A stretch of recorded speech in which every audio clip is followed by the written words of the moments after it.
Welcome to West Virginia and Commonplace. Today, we are tackling a huge topic, and we have someone that has survived this topic and is continuously thriving inside of this topic. Her name is Ariel Johnson. And Ariel, can you please tell everybody a little bit about yourself and why you're here today? Yes, of course. So my name is Ariel Johnson, and December 13th, 2007, I was in a car accident. I was in a coma for a month and a half. I had to learn how to walk, talk, do everything all over again. I had a brain injury. So basically, it's a traumatic brain injury. But what happened was I they had to do a craniectomy, which is they removed the right part of my skull to relieve the pressure because I was internally bleeding. I was on life support for about 2.5 weeks. So then they performed it, and I was in a coma for a month and a half, roughly about that time. And then when I woke up, I noticed my encaved skull, like literally half of my head was missing. So then I had to stay in the hospital for a little bit longer. And then come March 3rd, 2018, they put a plate back in, an acrylic plate. And I believe it's called a craniotomy. And people normally don't survive. Like the risks of brain surgeries, especially a craniectomy, the craniotomy, well, more of the craniectomy is to survive. It's like I'm a miracle. And I kind of forget that sometimes. Like I'm going throughout life and I'm just like I forget. But so then I went back home. I walked on graduation. I got a standing ovation. And then come July, I recovered pretty quickly physically, but mentally and emotionally, that took years. So fast forward to around 2012, 2013, I was at my worst. Like I was depression, suicidal thoughts, the whole 9 yards. So I thought of the idea of coming up with TBI me, which is I'm like, okay, there has got to be someone out there in this world that has a brain injury, that is going through what I'm going through. And I thought, okay, why don't I do a social media account? Like my mom's in marketing. I saw her doing um, social media and stuff, and she had the camera set up.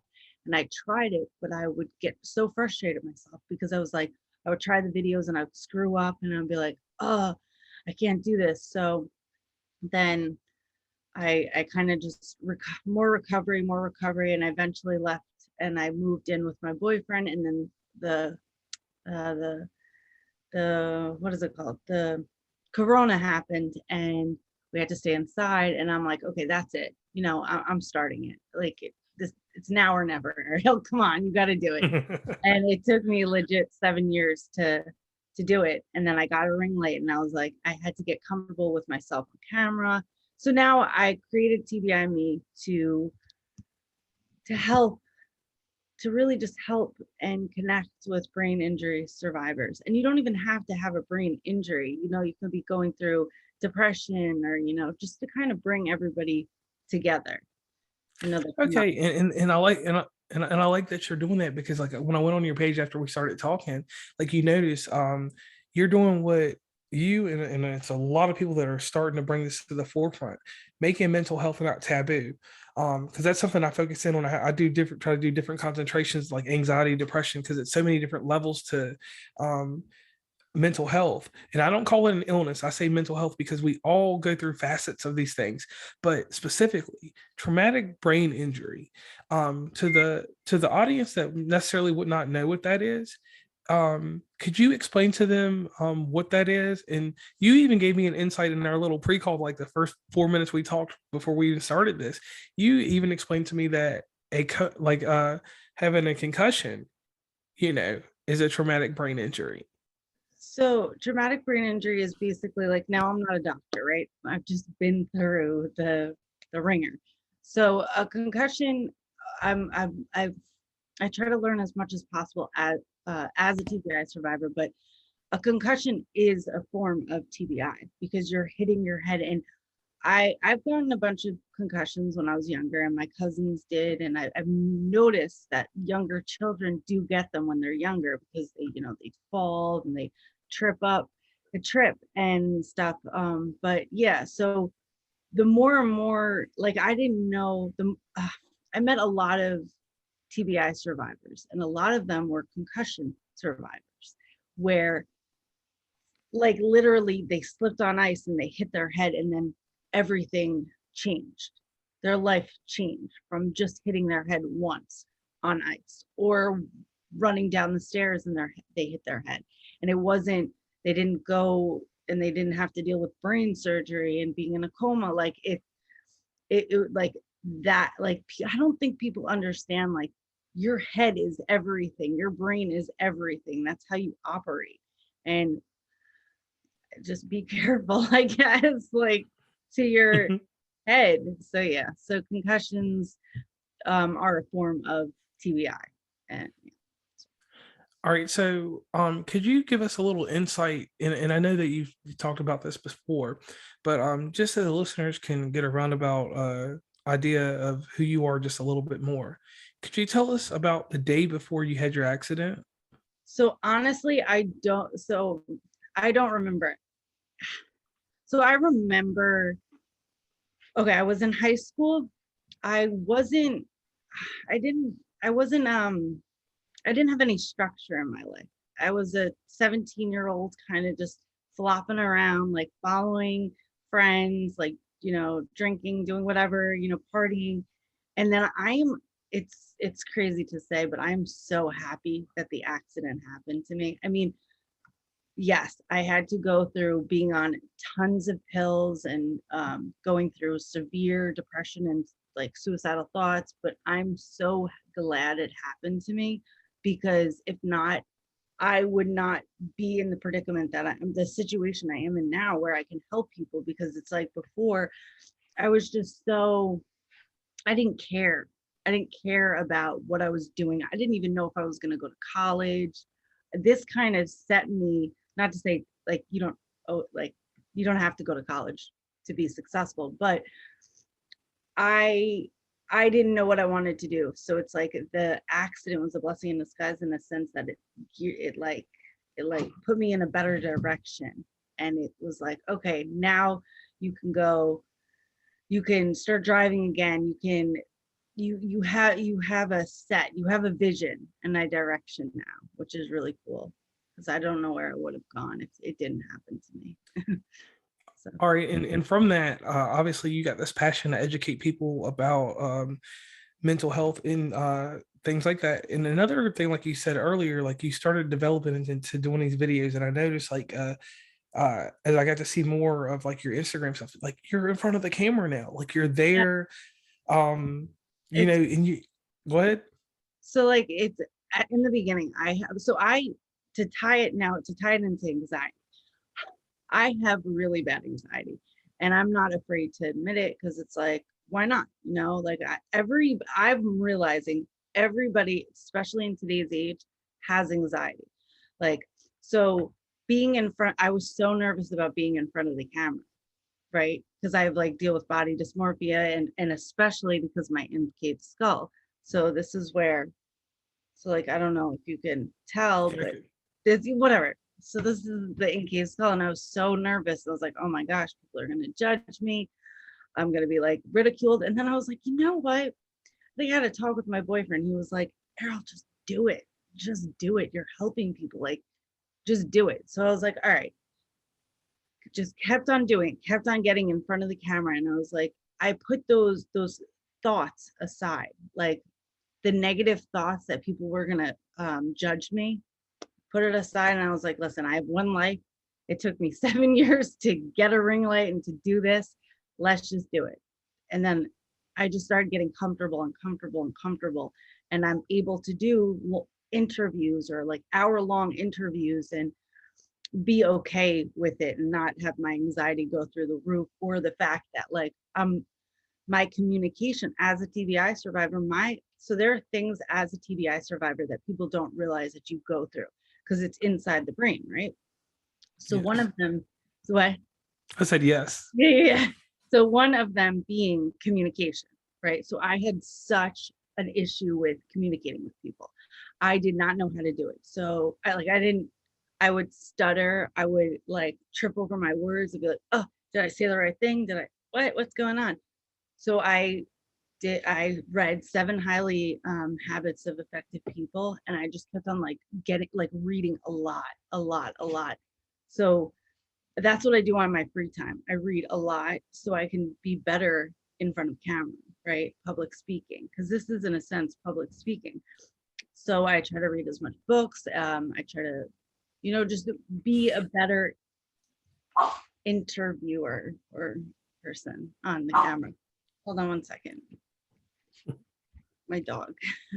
So yeah, so I've just tried to get as comfortable as possible on camera. Okay, and one thing I like to do on the show, because we always talk about the high, the good part about what's going on. Hold on one second. Okay.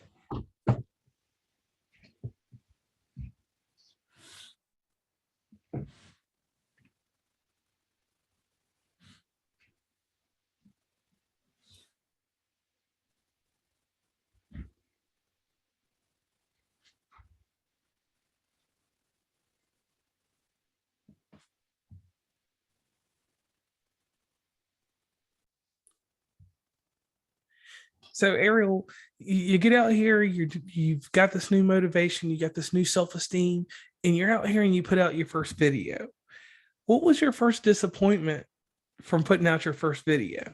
I honestly, because Instagram, TikTok, you see all these likes and all these views, and these Instagram models, and they're getting so many likes and so many views from doing something completely different.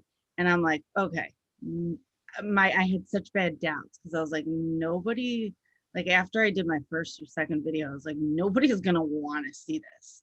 No, I'm never gonna get like, I had such negative thoughts, and I was like, because it's like mental health, like who's gonna want to talk about this, or who's gonna want to listen and view? And then lo and behold, more and more videos I just kept on putting out, and I was just, whatever. I don't care.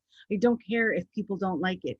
If I get one view, or if I get 2 comments that are genuine, I'm okay with that. Like, my expectations were really, really high when I set my first or second video, and I had so many doubts. But then I was like, after a while, I was like, I don't care about the likes. I don't care about the views.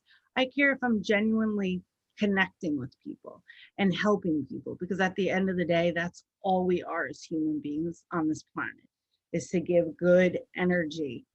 And I want people to just get good vibes when they see a video, and I want them to see vulnerable, like me being vulnerable and me being real, because you don't see that on Instagram or TikTok. You see a lot of fake facade, but no, this is me. This is this is me. I can't hide the fact that what happened to me. I would rather just kind of like make it known, and whoever can learn from it or benefit from it, that's all I want, is to help people. So Okay, and I can see that, like, and that's like the whole focal point of what everybody should do when you're out here. It's not about a like, it's not about getting trajectory or becoming viral. It's about the actual point of helping someone, because you could be the difference in someone improving their life or not improving their life. And I'm not saying death or anything or suicide. I'm just talking about actual productivity in your life, because that's something that's a misconception.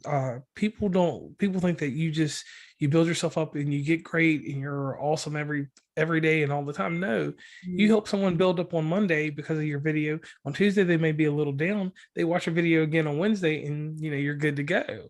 So that's the kind of stuff there that you really, it builds you up and keeps you going. Now let's talk about anxiety real fast, because we're going to just jump across everything. How has anxiety increased in your life since your accident? So I think, so I did a video back in the day of a cup, right? But it was see-through.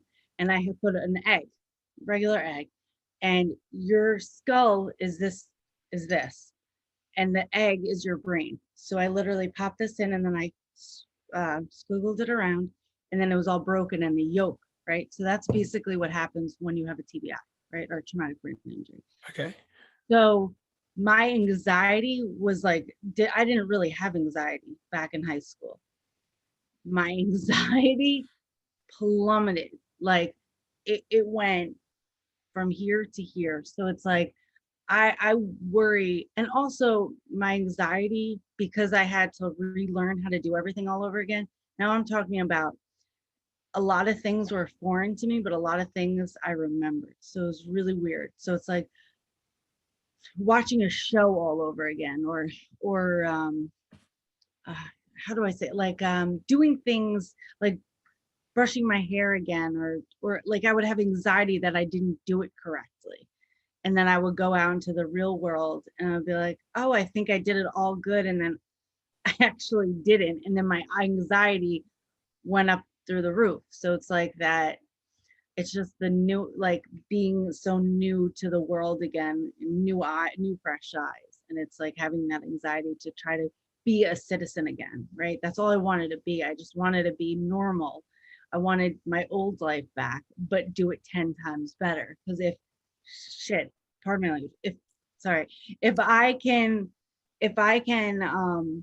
fight death, I'm about to be a billionaire.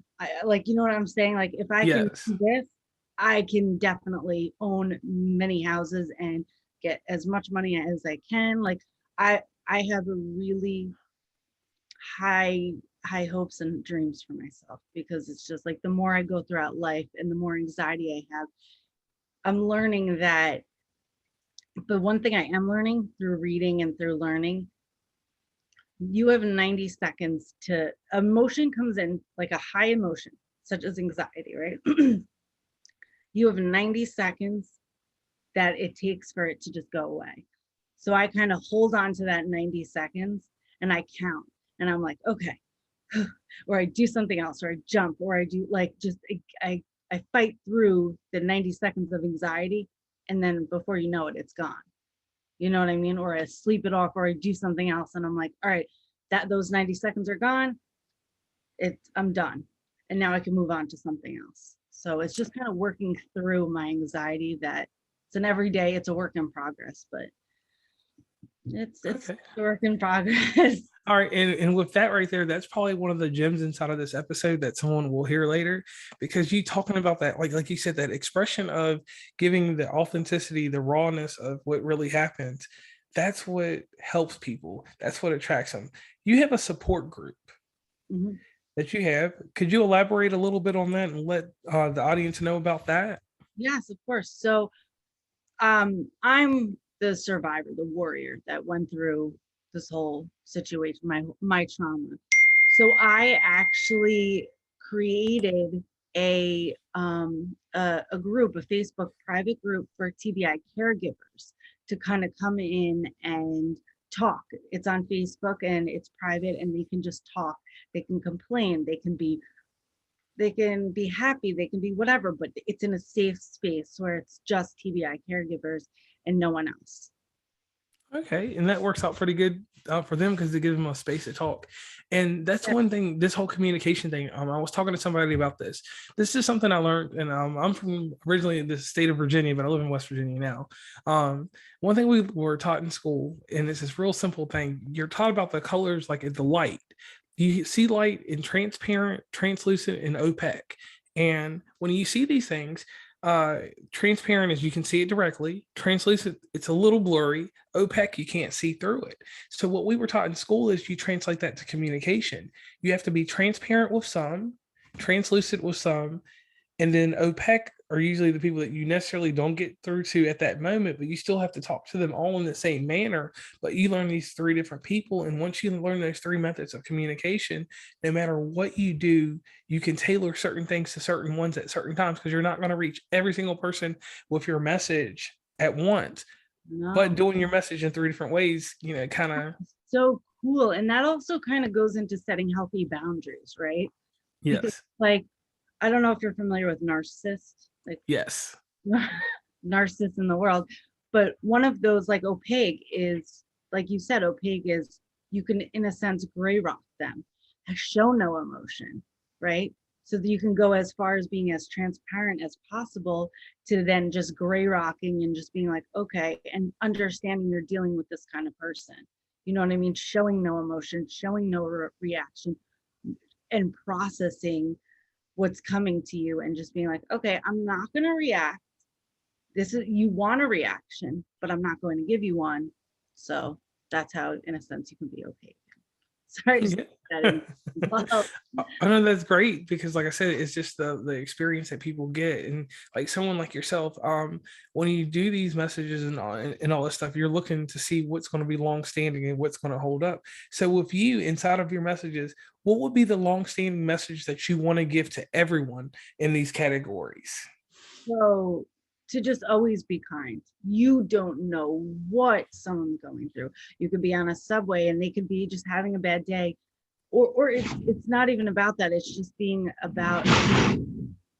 Sorry, that was my dog. You can, so you can. It's just about being kind to people because you don't know what they're going through in their head or through anything. Like, just be nice to people because you just don't know what they're going through. Okay, so now we'll do a little scenario real quick. So you've gone through, you've done your videos, you're helping out with your support group. So what is the next thing for Ariel Johnson? What is the next platform you're going to jump on? I would love, love, love to do public speaking, like at, um, like to speak to mental health professionals, or even just speaking on a stage to many. And for my book to do really well. I'm writing a book as well, about my experience, and it dives a lot deeper into my trauma and stuff. And it's also trauma based, so it's taking a while. But as I'm going through life, it's really cool. Like, I'll have moments where I'm like, okay, I need to write that down in my book, or I need to do a video. Because like everything you see is real. Like, what I go through with in life is what you're seeing. Like, I'll do a video randomly and I'll be like, I'll be at the laundromat and I'll be like, all right, I need to do a video on this. And then I'll just do it. And then I'll be like, okay, I got to write that in my book. Right. And then let's talk about behavior in my book. And then let's do it on. So yeah, I just want to, I'm working on my book and then mainly public speaking once my book comes out. Okay, now with this book, anybody that writes a book usually does two things: it's a self-care and it's a self-help.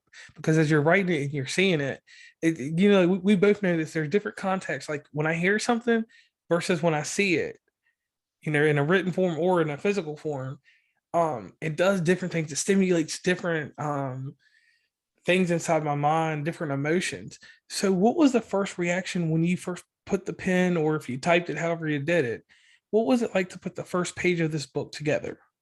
So because I don't remember, I was told everything, um, from what first initially happened. I texted my sisters and my parents and I was like, hey, who's willing to talk to me about what happened? And my sister was like, I'll do it. And then I actually I talked to my sister video, like FaceTime, and I Yes. recorded it. And I basically just extracted all the audio in written form about what she said because she just went so in depth of my accident because I don't remember anything of it. And then I just went from there, what I could remember. And then I think that's how it's going to start, explaining my accident through my sister's eyes. And then me elaborating from it because it comes from like a point of like rawness because you're hearing it from her and you're hearing it from her point of view and you're not hearing it from my, and then eventually it's going to go through my perspective, but you're going to read what really, really happened. And then I'm going to elaborate off of that throughout the book and my perspective. Okay. And in this process of writing a book, because now you have a new title, you're an author. Mhm. Um, when you do finish this book, which it could take time or it could be real fast, just depends on if you get writer's block in between. Yeah. Um, who's the first person you're going to get to review your book or edit your book? Is it going to be your sister? Well, I'm actually, it's going to be my family. It's going to be my boyfriend, Taekwon, and then my sisters. So it's going to be everyone. I'm going to have like a sit down, like a You know how they have like music sessions, like where they Yes. sing parties. So it's gonna be like that, and I'm gonna give everyone a copy of the book once it's edited out by an editor, and once it's in like final form, I want them to first read it, and I want to hear their reactions because they're my support.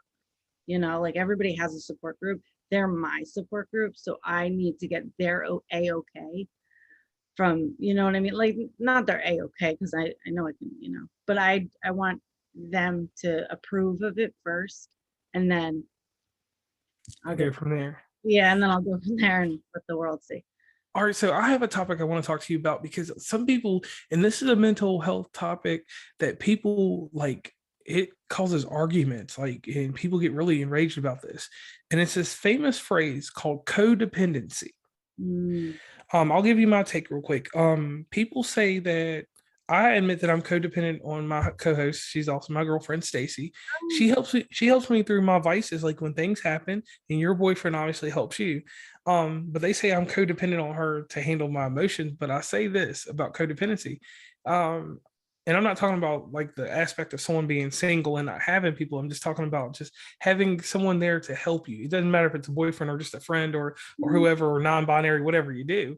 Um, the thing is like, how do you feel about codependency? My thought is this: I am codependent on someone else sometimes to handle certain things that I'm necessarily not going to handle that well, and that codependency is mutualistic because if she needs something, I'm there for her. like, okay, so my view on that is, yes, I can be codependent 1000%. And, but that's the whole point of a partnership, right? Because it's at the end of the day, it's a relationship and it's a partnership.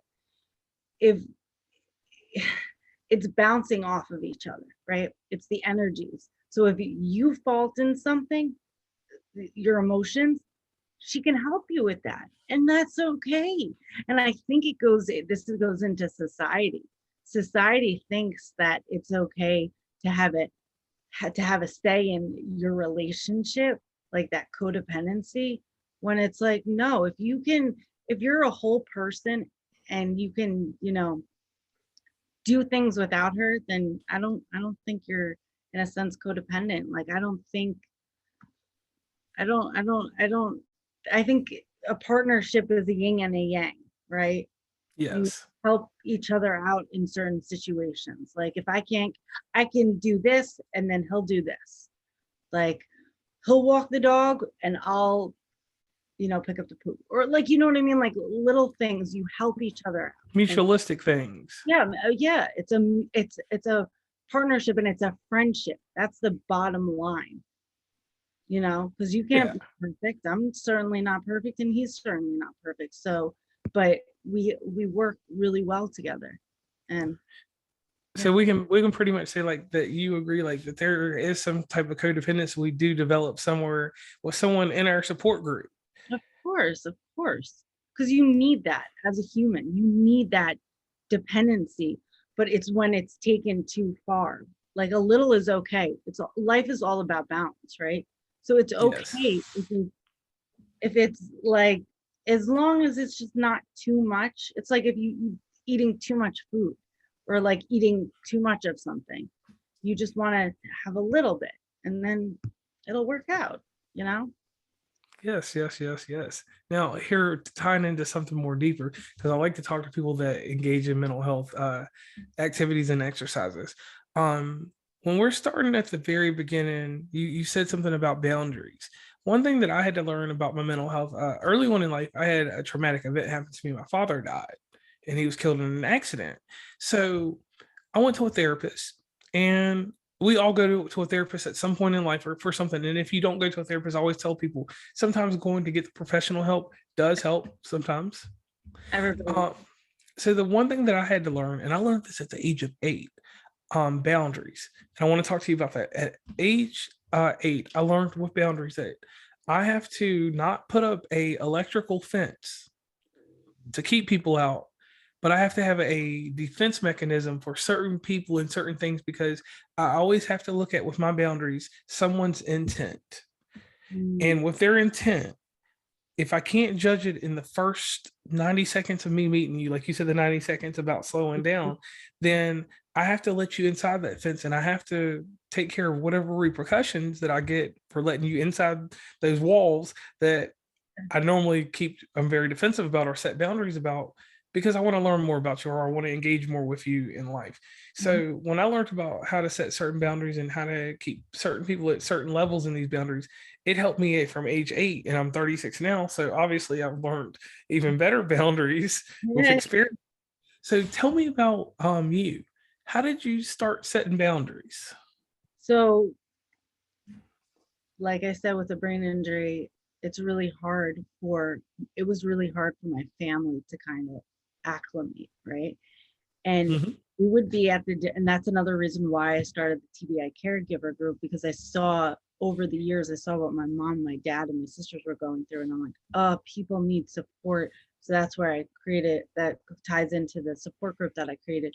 But I, as a TBI survivor, you, imagine you're a baby all over again. Like I woke up from a coma. So I was fresh, technically fresh out of the womb, right?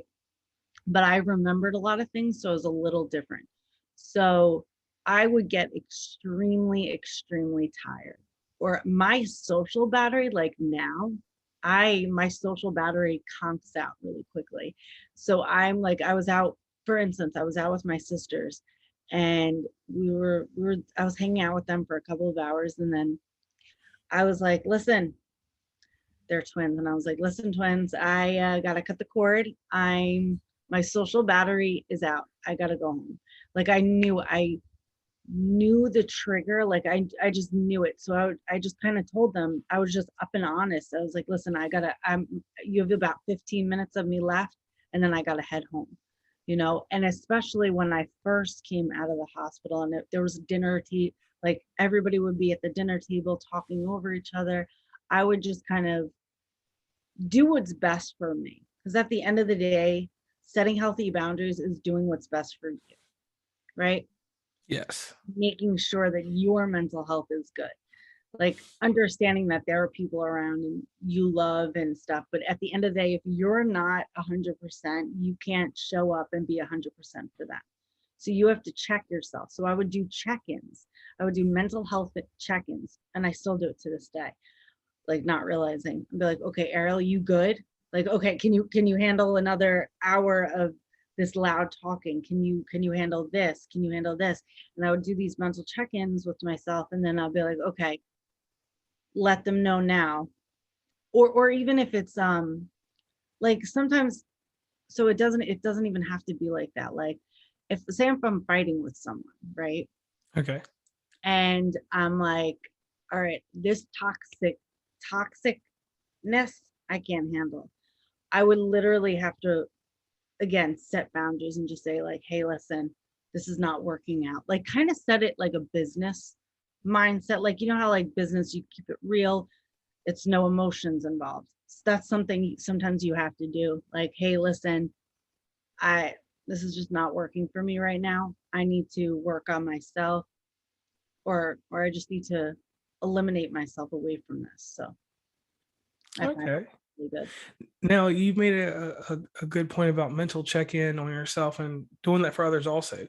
But one step that I take into it that I had to learn, and I just learned this in my 30s, like I'm talking about like I may have actually probably just learned this like 9 months ago. Because I had something traumatic happen. Also, everything that happens with me is death. A girlfriend that I was dating, she had gastric bypass surgery, and they nicked her bowel, and she passed away from that. So that was really, My God. really crazy for me. And I had people that checked in on me all the time for my mental health and stuff like that. But Yeah. one friend did something a step further. He said that I can't help you because I don't know your situation, but I want to tell you this. He just hold on, let me finish because it'll make sense. He So said, he said, I can tell you this though. Everyone's going to check in on you, but I want you to do mental health maintenance to yourself. And he gave me a set of just goals. He's like, these things help me, even though I can't relate to your situation. I have empathy for you.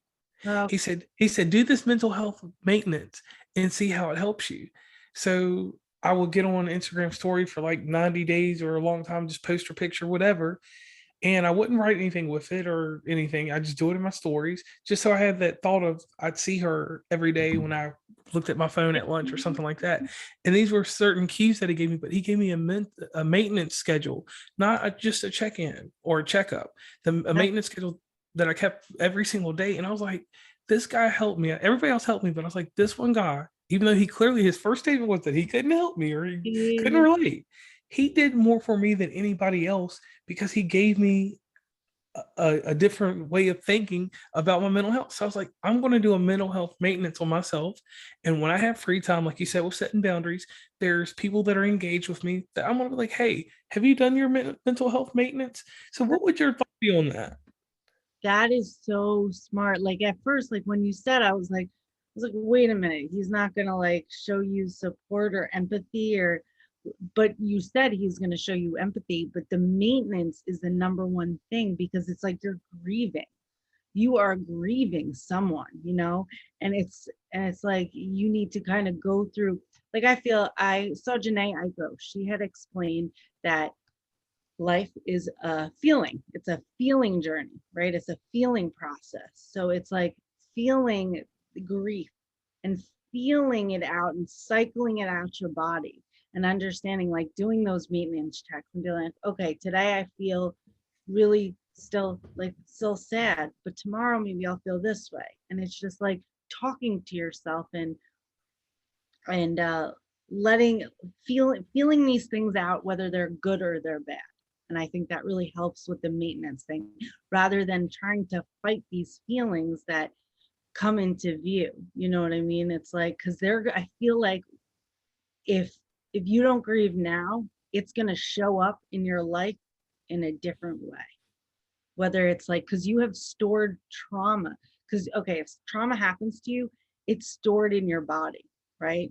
So that's why they say to do yoga or to do exercise to release that physically stored trauma, especially yoga, which is really good. So, and I tried that, and it was a good experience. It worked pretty good. Yeah. So like just like you said, and you actually do a mental health maintenance on yourself, like what you said and how you direct certain things, like the cause and effect. If I stay too long in this Yeah. effect will happen. And Yeah. that was something that I really wanted to thank you about and appreciate you expressing on this show, for the simple fact, like you said, there's little, like I keep iterating it, there's little interactions that we talk about, like just things like that. It relates and it helps the mind and it helps you de-escalate things. The problem that I had in life, and I'm going to ask you about this, I compartmentalize things. I used to put things in little boxes and put them on a shelf in my mind and not deal with them. So how do you break that? How did you break compartmentalizing things? Understanding that it's you literally you have to you have to make it a habit, because it takes 21 days to make a habit, right? So every day, kind of write no write it down. I find writing everything down, whether if it's on a piece of paper and putting it under your pillow, like my goals, I would put it under my pillow and my goals would come to life. But it's writing these things out, writing these emotions instead of keeping them up here, because then you're going to explode. You're like, one day you're going to have all these emotions and these compartmentalize all these things. And one day it's going to just get to be too much and you're going to explode. So I like to write things out or even talk them out, like when they happen, like through my videos. I find that's really easy. Or I talk to, my boyfriend, or I talk to my grandma, and I just kind of like let it out. Because if you keep it in, you're going to just become a volcano, and you're just gonna like freak out one day. You know what I'm saying? Like, just write it down and like put it in boxes. Like, write out what's bothering you in each box and say, okay, today I'm going to focus 10 minutes on this box, and I'm going to write everything. I'm going to write bullet points down on just this box. I'm going to focus on just this box and get it all out.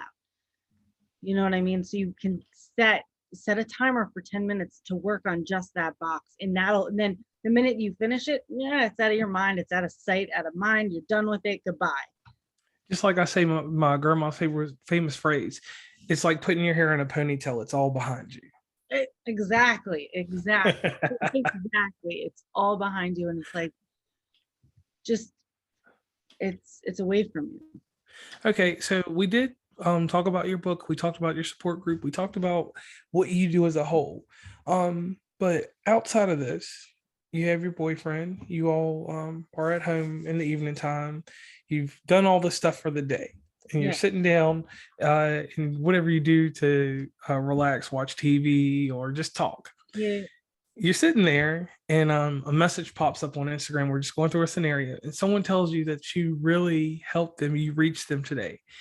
How does that make you feel as a person? And then how do you express that inside your household? Because we don't, we as people that help people, we don't look for gratification through someone saying that we helped them. We get gratification just knowing that we're putting out that knowledge or that experience. So how does that make you feel, and how does that translate into your household? I'm it love, because at the end of the day, if you're not operating on love, you're not. What are you doing? What are you doing? Are you operating on hate? What? So it just, I've been told I'm like a love bucket, right? So I it just makes me feel better knowing that I'm helping people. And it makes me want to continue doing what I do. And it just pours more love into my my space, our space. You know what I mean? Giving love Yes. to my dog, giving love to my boyfriend, just like love at the end of the day. Because that at the end of the day, right? Like, why would you want to give anything like love trumps hate every day? So it's like anytime I'm going, say if I'm going through something, say if I'm going through the motions of life and something happened at work, right? And I get that message, it just makes me feel so much better, right? And I don't, and then it pushes that thing that happened from work away. And I'm like, okay, I could be, I could be in a better place. I have a different perspective now because it hones me back in to just loving and just being a better person. And I think that's also what it does, makes me a better person. Okay. Now, in this show, we do different little segments and stuff. I pay homage to, and like I always iterate how old I am. There was this TV show that came on Friday nights called 2020 that comes on ABC, and it still comes on. There was a lady on there named Barbara Walters that was very prolific. She does these, ask these hard hitting questions. There was a guy on there named John Stossel that does the comedy. Well, we're not here for the comedy because you're a fun person and you have a great smile. So you can do that on your videos. And then there was Diane Sawyer. Diane Sawyer was the person that was in the middle. She was a great interviewer and she captured some good questions. But the whole setup was those two went before Barbara Walters, and at 10:40 at night, Barbara Walters would have you questioning certain things, and you either went to sleep knowing the end of what happened or wanting to be informed more about it, and you go research it. And what we want to do here with this line and a question that I'm about to ask you, I want them to dig more into you and to get deeper into who you are. Okay. Okay. The first question, and this is the Diane Sawyer one, this is the fun one. What is a typical day for you? Okay. Typical day. I'm obsessed with coffee. I am like obsessed. Like I dream of my coffee. So in the morning, I love quietness. So I sit and I have my coffee, make sure it's like a good 20, 30 minutes of just silence. And then there I can meditate.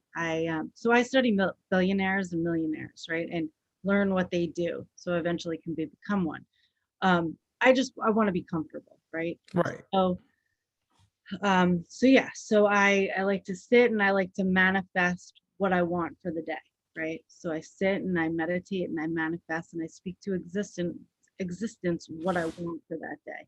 So then I say hi to my boyfriend and then I go off to work and then I come home and then I have to go to the gym. So I go, we found a MMA and kickboxing gym. So I get trained. It's a ladies class that I get trained in by kickboxing champions. And it's an hour of like intense, tense workout. And I come out sweating and I feel that I it's so intense and so good for my mental health because if I don't do it, I didn't do it for a week because I had to watch my sister's dogs and I was Mhm. literally going crazy and I was had such a short fuse and whatnot. But the minute I got back to it, I was like back to regular Ariel and I was able to move and groove. Okay, now we're gonna get deeper into things. All right, so you go through this day, um, everything's going all right, and then something happens, a trigger, because we have triggers in life, and we don't. That's the one thing like that you talk about. The triggers are the things that when you tell people about them, it makes them more aware of what's going on with them. And that's something that we don't talk about often. We don't talk about what truly triggers it. We'll say, I got depressed, but we won't say why we got depressed. We'll just say, I got depressed. This is how I dealt with it. So you're going through your day and something triggers you and it just puts you in a stance where you have to do that famous thing. You have to either make a choice to put attitude towards it or not take attitude and just do what works out to get you out of that trigger. So what are you doing? Something triggers you. Are you making the choice to use attitude or are you finding some other way to handle it? Okay, so 9 times out of 10, I've learned if it's another person triggering me, it's something that they did, right? And that it has nothing to do with me. Anytime a person does something to you, or say if a person comes into the room with a bad attitude, and you're like, oh my God, and that makes you question, and that's the trigger to start your bad day. First of all, I check myself and I'm like, hold up, that has nothing to do with me. Their bad attitude has everything to do with them, and they're projecting about themselves and what they have got going on. So I start with that. I literally talk to myself. Number 2, I go on a walk, right? Say if it's something that bad happened at work or not, but not bad at work, but like I'll excuse myself, or since I'm a nanny, I will just literally put the kid in the stroller, put the child in the stroller and go for a walk. Because that I find that really, really helps, like releasing energy and that negative energy. Or then I will call someone. I will I'll talk it out, or I'll listen to a podcast. So I'll find that I'll pinpoint the trigger and talk myself out of it. Like, or I'll talk to someone about it and I'll be like, okay, this is what really went down, and this is just not me being crazy. So yeah. Okay, and I like that. I like that because they once again that's that rawness there. Now let's move on to the hardest question. Okay. And this is a question that like I developed this question because I had to ask myself this one day. We go out here in the world and we help people. And a lot of us get put in that category where we will do way more for others than we'll ever expect for anyone to do for ourselves. So you said earlier that you have a quiet time at 20, 30 minutes or so in the morning. Is that the time that you do the self-care for yourself? Because when you're helping the world, sometimes you forget to help yourself. In certain instances, we always do things and they help us, but personally, just talking about your personal time, that 20 to 30 minutes in the morning, is that your time to rebuild? That's actually a really good question. I think I kind of don't give myself enough self-care. So like in the afternoon, I maybe give myself like another 20 minutes. But when I'm at the gym, I find that to be my self-care, because I I am like I'm talking to no one. I'm working all this stuff out of me. It's all that toxic stuff that's releasing from my body, and I'll literally talk to myself because it's a mirror, and I'll do the exercises, and then I'll kind of just get it all out, my anger and stuff, and that's my self-care. Like if I don't go to the gym, I'm like I'm screwed.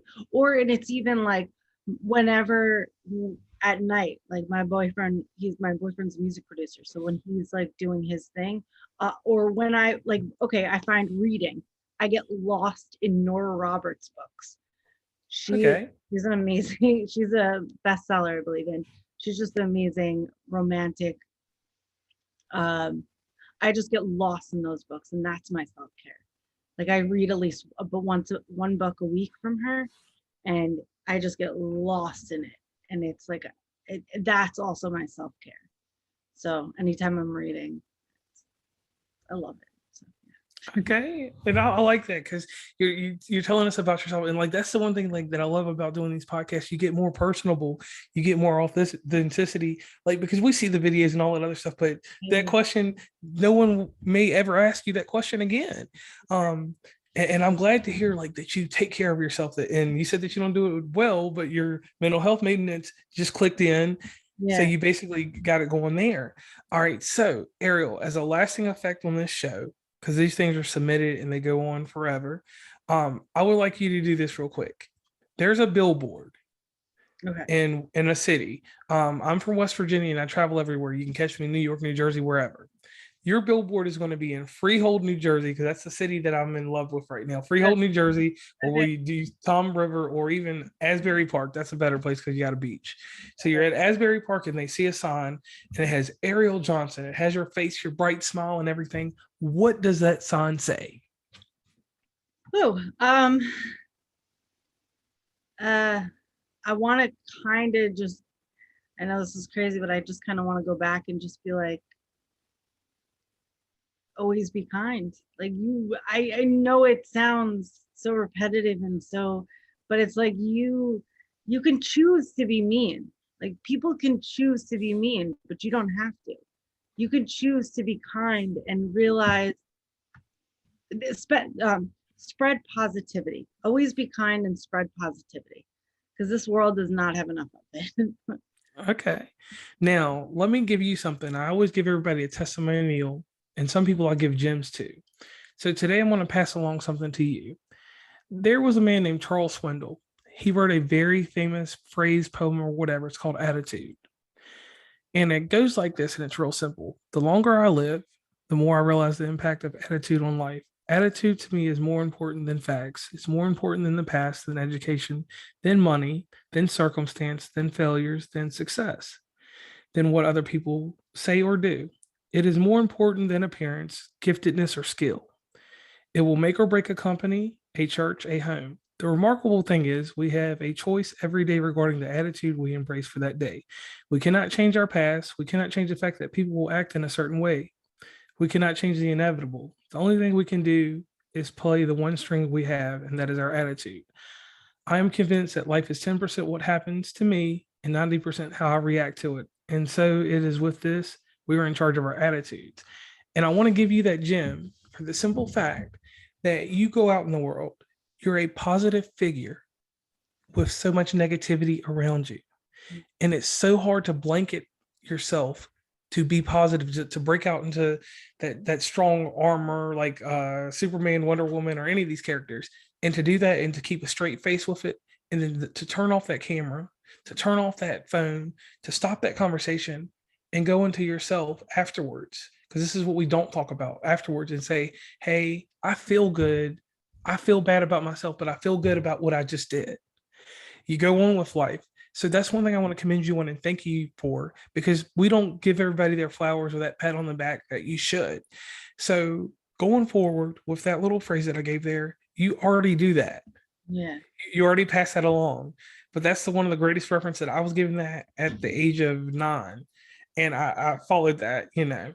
Can I actually, that's crazy. Can I elaborate on what you just said? Yes, ma'am. I went to a Kanye West concert a couple of months because I'm obsessed with Kanye, Jay-Z, whatever. So I went to, I forgot, I think it was the Glow in the Dark tour, and he had those booklets. It was like the last day of his Glow in the Dark tour, so at Madison Square Garden. He had that same phrase that you just said: 10% is what happens to you in life, and 90% is of how you react. And that's in my book, I believe. And it's that I ran with that. I remember seeing that and having that booklet in my room for the longest time, and always open to that page, because it's like, at the end of the day, you can react in a positive light or a negative light, and that kind of ties into always being kind. And I appreciate and thank you for what you just said, and thank you for giving that to me. I appreciate that. Yes, ma'am. And it's so crazy that with what you do, like that's what was so amazing. And when this conversation started, I got really deep into it because I was like, man, this is so positive, and it's something that will carry on beyond us because it's recorded now. It'll be released at some time, and the whole world will hear it. So, Ariel Johnson, I want to thank you for coming on West Virginia and Commonplace. I want to thank you for taking the time out of your busy schedule to come on here. Um, elaborate with me on certain things and give the world all these. And I keep saying gems, like you said, we're redundant about you talking about a portion and I'm talking about a portion, but we're redundant in some senses. But the thing is here's the message. Everyone, it's all right to take care of your mental health. It is not something that should have a stigma or be taboo. Ariel can tell you this. And Ariel, if you don't mind, could you please leave us with a mission statement? And when I'm talking about a mission statement, please leave the audience with a lasting impression on who you are. I'm just a person that gives light and love. And come to me if you need, like, come to my social media platform if you just need, if you're going through something and you want to see my videos and kind of see a different perspective and be grateful at the end of the day. You want to be grateful for the life that you live. And yeah. Okay, so once again, this is JR from West Virginia Uncommonplace and Ariel Johnson, who has joined me. We are telling you guys goodbye. Hope you have a great day, evening, or whatever time you're listening to this. And also, Ariel is going to do one thing real quick. We have the shameless plug. Please, Ariel, real fast, tell everyone where they can meet you and greet you. Yes. TBI, at TBI_me on Instagram, TikTok, Facebook, YouTube, and yeah. So good. All right. So once again, thank you for coming on.